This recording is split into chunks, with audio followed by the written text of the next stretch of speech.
जय हिंद दोस्तों। तो अब जो हमारा नेक्स्ट क्वेश्चन है वो है क्वेश्चन नंबर 4। तो क्या है ये क्वेश्चन नंबर 4?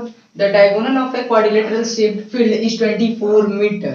अब बोल रहा है कि एक क्वाड्रिलेटरल शेप का फील्ड है कुछ इस तरीके का। इसका जो डायगोनल है वो 24 मीटर है। तो ये जो इसका डायगोनल है 24 मीटर है and the perpendicular dropped on it. अब इस पे ये जो डायगोनल इस पे परपेंडिकुलर ड्रॉ किया गया कहां से? From the remaining opposite vertices are. कहां से? तो जो रिमेनिंग अपोजिट वर्टिसेस है वहां से दो परपेंडिकुलर्स इस पे ड्रॉ किए गए।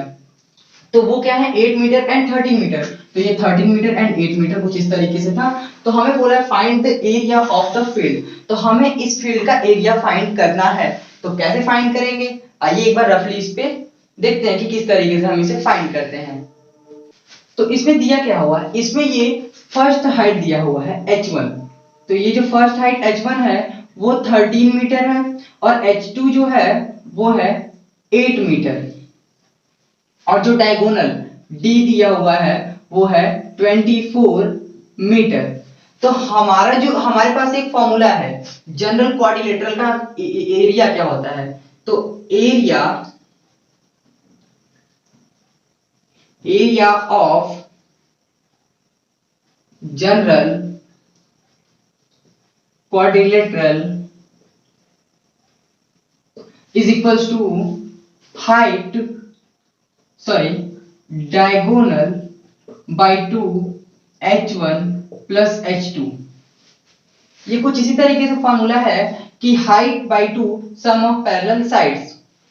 तो इसी तरीके, लेकिन अब ये आया फॉर्मूला कैसे? आपके मन में ये क्वेश्चन आ रहा होगा। तो ये जो फॉर्मूला है ये बिल्कुल आसानी से हम लोग प्रूफ कर सकते हैं कि कोई भी एक अगर क्वाड्रिलेटरल है कुछ इस तरीके का तो हम इसे 2 इक्वल पार्ट्स में डिवाइड कर दें।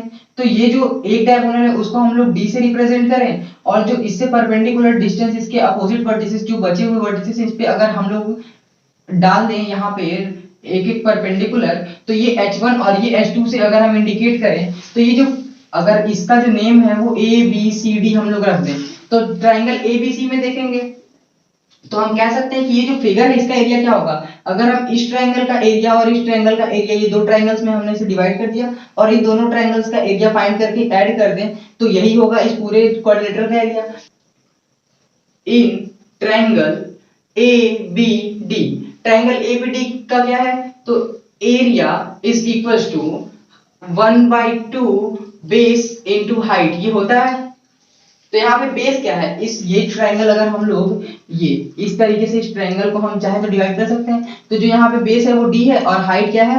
वो h1 है। तो हम इसे लिख सकते हैं 1/2 d इंटू h1। अब इसी तरीके से अगर हम ट्रायंगल BCD में देखें तो BCD क्या होगा? तो एरिया इज इक्वल्स टू होगा 1/2 base into height, same formula. अब यहाँ पे बेस क्या होगा? तो ये बेस d ही होगा, हाइट h2 हो जाएगा। तो यहाँ पे 1/2 d इंटू h2। अब इन दोनों एरियाज को हम ऐड कर दें तो आइए इसे हम ऐड कर देते हैं। तो अगर हम इन दोनों एरिया को ऐड कर दें तो ये क्या होगा? तो ये होगा टोटल एरिया ऑफ क्वाड्रिलेटरल। तो क्वाड्रिलेटरल का एरिया क्या हो जाएगा? 1/2 d h1 plus 1/2 d h2। अब यहां से देख रहे हैं कि 1/2 d हमें कॉमन मिल रहा है तो ये d/2 कॉमन और ये h1 प्लस h2 यहां से हमारा फॉर्मूला आ गया। तो इस तरीके से हम कहते हैं कि ये जो फॉर्मूला है किसी भी जनरल क्वाड्रिलेटरल का एरिया फाइंड करने का वो यहां से आता है। और हमारे क्वेश्चन में क्या दिया हुआ है? h1 h2 और d।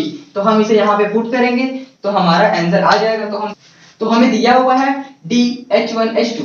तो ये हम लोग इसे यहाँ पे पुट करते हैं तो d की वैल्यू 24 मीटर बाय 2, h1 की वैल्यू 8 मीटर प्लस h2 की वैल्यू 13 मीटर।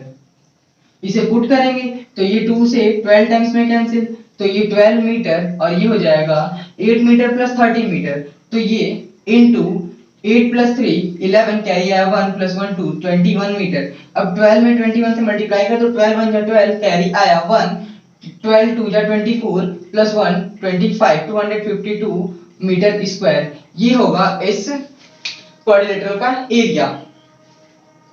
तो हम इस तरीके से इस क्वाड्रिलेटरल का एरिया फाइंड करेंगे। अब इसको प्रॉपर तरीके से लिखेंगे कैसे एग्जाम में, तो वो भी देख लेते हैं। तो सॉल्यूशन हमें गिवन क्या क्या है, तो गिवन हाइट h1 क्या है 13 मीटर, तो ये 13 मीटर दिया हुआ है। h2 हमें गिवन है तो वो है 8 मीटर, और जो डायगोनल का लेंथ d है वो 24 मीटर दिया हुआ है, तो हम यहां से लिख लेंगे कि ये 24 मीटर दिया हुआ है। अब क्या हमें फाइंड करना है, तो find the area of the field, तो हमें फील्ड का एरिया फाइंड करना है। तो area of the field is equals to क्या होगा, अभी हमने फाइंड किया diagonal divided by 2 height 1 plus height 2 ये होगा। तो डायगोनल की वैल्यू हम लोग पुट करेंगे, डायगोनल की वैल्यू है 24/2 और ये मीटर, और h1 की वैल्यू है 13 मीटर, तो इसे हमने पुट किया ये 13 मीटर, प्लस h2 की वैल्यू है 8 मीटर, तो ये हमने पुट किया तो ये 8 मीटर। अब ये 2 से कट हो गया 12 टाइम्स में, तो ये हो गया 12 मीटर, और ये इनटू 13 प्लस 8 21 मीटर। अब इन दोनों को मल्टीप्लाई करेंगे तो ये 252 मीटर स्क्वायर। तो हम इस तरीके से एरिया ऑफ फील्ड फाइंड कर सकते हैं। तो बस लास्ट लाइन हमारा क्या होगा, hence the area of field is 252 metre square. ये यहाँ पे जगह नहीं है, मैं यहाँ पे लिख देता हूँ, hence the area of field is 252 metre square.